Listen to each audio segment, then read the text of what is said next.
me it's pointing toward. I'm not worried, I'll follow reward. You pop my head open like a gun. And pop his head open like a gun.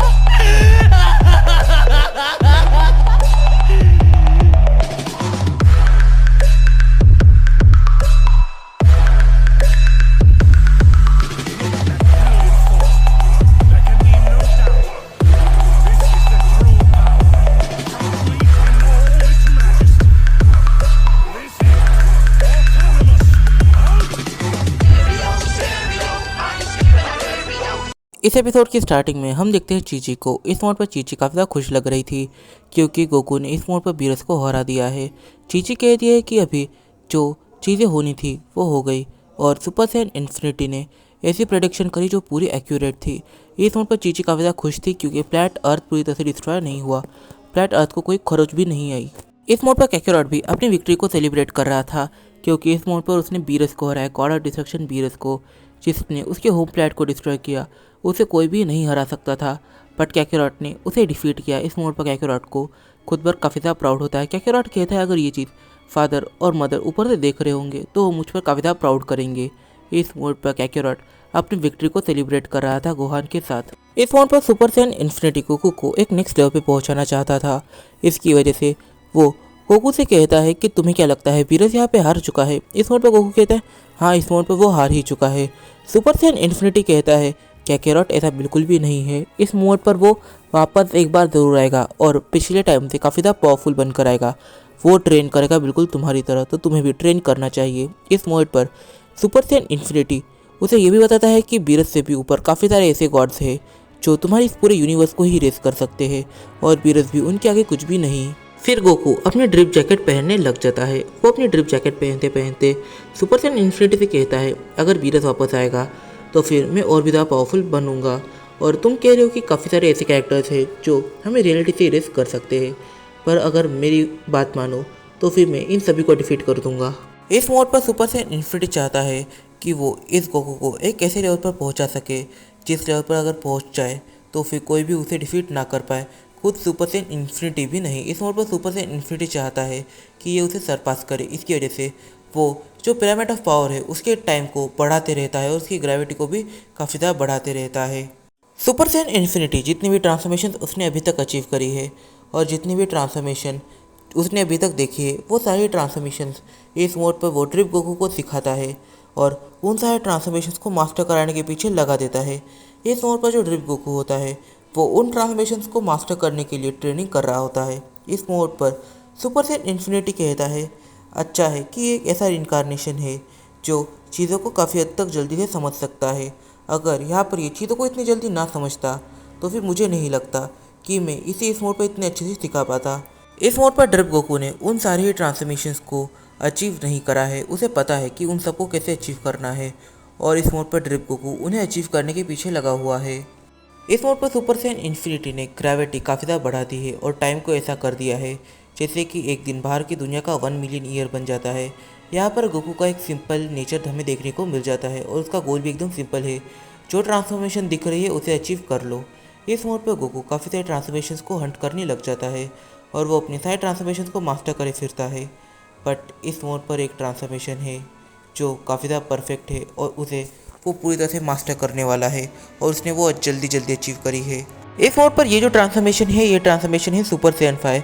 Super Saiyan 5 transformation को इस mode पर drip Goku इतने अच्छे से handle नहीं कर पा रहा था, पर वो एक चीज़ जानता था कि ये ट्रांसफॉर्मेशन इतनी डेंजरस ट्रांसफॉर्मेशन है कि ये उसकी जान भी ले सकती है।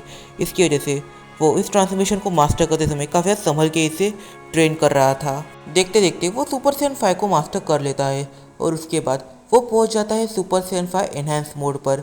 एनहांस मोड हम जानते हैं कि एनर्जी की कितनी ज़्यादा खपत करता है और एक उससे भी ज़्यादा डेंजरस ट्रांसफॉर्मेशन है, तो गोकू इस ट्रांसफॉर्मेशन में भी काफ़ी संभल के ट्रेनिंग करता है। फिर ये गोकू अपने माइंड को ट्रेन कर कर एक ऐसी ट्रांसफॉर्मेशन को अचीव करता है जिस ट्रांसफॉर्मेशन को सुपर सैयन इन्फिनिटी काफ़ी टाइम पहले अचीव कर चुका है और ये ट्रांसफॉर्मेशन है ड्रैगन ट्रांसफॉर्मेशन। इस ट्रांसफॉर्मेशन के अंदर गोकू की बॉडी काफ़ी ज़्यादा कड़क हो जाती है और साथ ही में उसका माइंड काफ़ी ज़्यादा तेज़ी से काम करने लग जाता है। इस मोड पर ड्रिप गोकू ने काफ़ी सारे ट्रांसफॉर्मेशंस को अचीव किया है, पर इस मोड पर वो ये श्योर है कि वो सुपर सैयन इन्फिनिटी को नहीं हरा सकता और सुपर सैयन इन्फिनिटी ने इस मोड पर ड्रिप गोकू से कहा है कि उससे भी पावरफुल अपोनेंट्स इस मोड पर उनका इंतज़ार कर रहे हैं। इसकी वजह से जो ड्रिप गोकू है वो नई नई ट्रांसफॉर्मेशंस को अचीव करना चाहता है और सुपर सैयन इन्फिनिटी के इक्वल में पहुंचना चाहता है। इसके लिए वो काफ़ी ज़्यादा ट्रेन कर रहा है। काफ़ी ट्रेन करने के बाद फाइनली गोकू ने एक नई ट्रांसफॉर्मेशन को अचीव करा। इस ट्रांसफॉर्मेशन को उसने नाम दिया सुपर सैयन ओमनी गॉड। इस मोड पर ड्रिप गोकू ने एक नई ट्रांसफॉर्मेशन को अचीव कर लिया है, सुपर सैयन ओमनी गॉड। इस मोड पर जो हमारा ड्रिप गोकू है वो सीधा जाकर सुपर सैयन इन्फिनिटी को 1v1 बैटल के लिए चैलेंज कर देता है। और ये एक फ्रेंडली बैटल थी क्योंकि वो अपनी इस पावर को चेक करना चाहता था। जैसे ही ड्रिप गोकू इस मोड पर सुपर सैयन इन्फिनिटी को बैटल करने के लिए चैलेंज करता है तो सुपर सैयन इन्फिनिटी इस मोड पर बैटल के लिए हाँ कह देता है। वो उसकी ओमनी गॉड ट्रांसफॉर्मेशन को देखकर काफ़ी ज़्यादा ही इम्प्रेस होता है। वो कहता है कि काश मेरी ट्रांसफॉर्मेशन ऐसी दिखती, तुम्हारी ट्रांसफॉर्मेशन दिखने में काफ़ी ज़्यादा कूल है। इस मोड पर सुपर सैयन इन्फिनिटी एक फाइटिंग स्टांस बना लेता है। वो ड्रिप गोकू से कहता है तो अपनी पूरी पावर्स का यूज़ करना और हो सके तो मुझे इतने पंचेस मारना जिन्हें मैं काउंट ना कर सकूं, और ये कितने कम टाइम में होगा ये तुम्हारे लिए उतना ही अच्छा होगा। इस मोड पर ड्रिप गोकू उस पर अटैक कर देता है और सुपर सैयन इन्फिनिटी अपने फाइटिंग स्टांस में ये सब डॉज कर रहा था।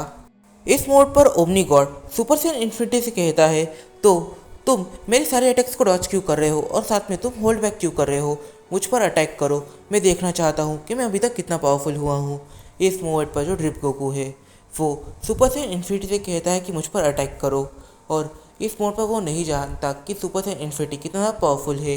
इन दोनों की बैटल इस मोड पर स्टार्ट हो जाती है। इन दोनों की बैटल में हम लोग अंदाज़ा नहीं लगा पा रहे थे कौन जीतेगा, पर हाँ मैं एक चीज़ कह सकता हूँ कि जो सुपर सैयन ओमनी गॉड है वो अपनी 100% पावर्स के साथ लड़ रहा था और जो सुपर सैयन इन्फिनिटी है वो अपने 10% पावर्स के साथ लड़ रहा था। पर इस मोड पर सुपर सैयन इन्फिनिटी उसे देखकर काफ़ी ज़्यादा इम्प्रेस होता है। इन दोनों की बैटल अलग अलग तरीके से आगे बढ़ रही थी। सुपर सैयन इन्फिनिटी इस मोड पर होल्ड बैक कर रहा था और ये चीज़ जैसे ही super Saiyan omni god notice करता है वो चिल्लाकर कहता है आखिर तुम इतना होल्ड बैक क्यों कर रहे हो, लड़ो, मुझसे बैटल करो। इस मोड पर मैं खुद की पावर्स को चेक करना चाहता हूँ, मैं जानना चाहता हूँ कि मैं आखिर तुम्हारे आगे कितना ज़्यादा पावरफुल हूँ। इस मोड पर वो पागलों की तरह पावर अप करने लग जाता है। इस मोड पर वो कहता है कि होल्ड बैक मत करो, मुझसे बैटल करो, तुमने अभी तक मुझे एक भी पंच नहीं मारा है, बस मैं सारे पंचेस को डॉच किया है। इस मोड पर सुपर सैयन इन्फिनिटी जैसे ही सुपर सैयन ओमनी गॉड की ये बात सुनता है वैसे ही वो अपनी पावर्स को थोड़ा सा नीचे कर देता है। मतलब कि वो 10% पावर्स पर लड़ रहा था तो वो अपनी 2% पावर्स पे चले जाता है और वो एक पंच सुपर सैयन ओमनी गॉड को मार देता है। ये पंच सुपर सैयन ओमनी के सीधा पेट में लगता है और इससे उसके मुंह से खून निकलने लग जाता है और धीरे धीरे वो बेहोश हो जाता है। इस मोड पर सुपर सैयन इन्फिनिटी उसे कंधों पर उठाता है और कहता है वाकई में लगता है मेरी 2% पावर्स भी इसके लिए मोर देन इनफ थी। फिर जब ओमनी गॉड को वाकई में होश आता है तब वो ये रियलाइज़ करता है कि वो सुपर सैयन इन्फिनिटी के आगे काफ़ी ज़्यादा वीक है, उसे और भी ट्रेन करना पड़ेगा। अगर उसने ट्रेन नहीं किया तो फिर वो सुपर सैयन इन्फिनिटी से कभी भी बराबरी नहीं कर पाएगा। तो इस वीडियो में काफ़ी सारे सवाल निकल के आते हैं। सबसे पहला सवाल तो यही निकल के आता है कि आखिर जो हमारा सुपर सैयन ओमनी गॉड है यानी ड्रिप गोकू है उसे सुपर सैयन इन्फिनिटी से बराबरी करने के लिए और कितना ट्रेन करना पड़ेगा और इसके आगे क्या वो नई ट्रांसफॉर्मेशन अचीव कर पाएगा। बट हाँ, हमें इस वीडियो में जानने को मिला है कि ये जो हमारा सुपर सैयन ओमनी गॉड है ये जो ट्रांसफॉर्मेशन है ये सुपर सैयन इन्फिनिटी ट्रांसफॉर्मेशन से कितनी ज़्यादा वीक है। इस मोड पर super Saiyan infinity omni God को 1 पंच नॉक कर सकता है, तो फिर सुपर सैयन इन्फिनिटी की आखिर पावर क्या होगी। इस मोड पर इन दोनों के बीच पावर का काफ़ी बड़ा गैप है। ये कम करने के लिए दोनों को ही काफ़ी ज़्यादा मेहनत करनी पड़ने वाली है, सुपर सैयन इन्फिनिटी को ओमनी गॉड को सिखाने में और ओमनी गॉड को इस गैप को कम करने में। इस वीडियो में काफ़ी सवाल निकल के आते तो इन फैसलों की जहाँ हम जानेंगे अपने आने वाले को चूजे में। तब तक के लिए बाय बाय। वीडियो पसंद आए तो वीडियो कर देना, चैनल को सब्सक्राइब और इस वीडियो को अपने फ्रेंड के साथ शेयर कर लेना और मुझे इंस्टाग्राम पे फॉलो करना मत भूलना, लिंक डिस्क्रिप्शन में दिया हुआ है। तो मिलते हैं अपनी अगली वीडियो में, तब तक के लिए बाय बाय।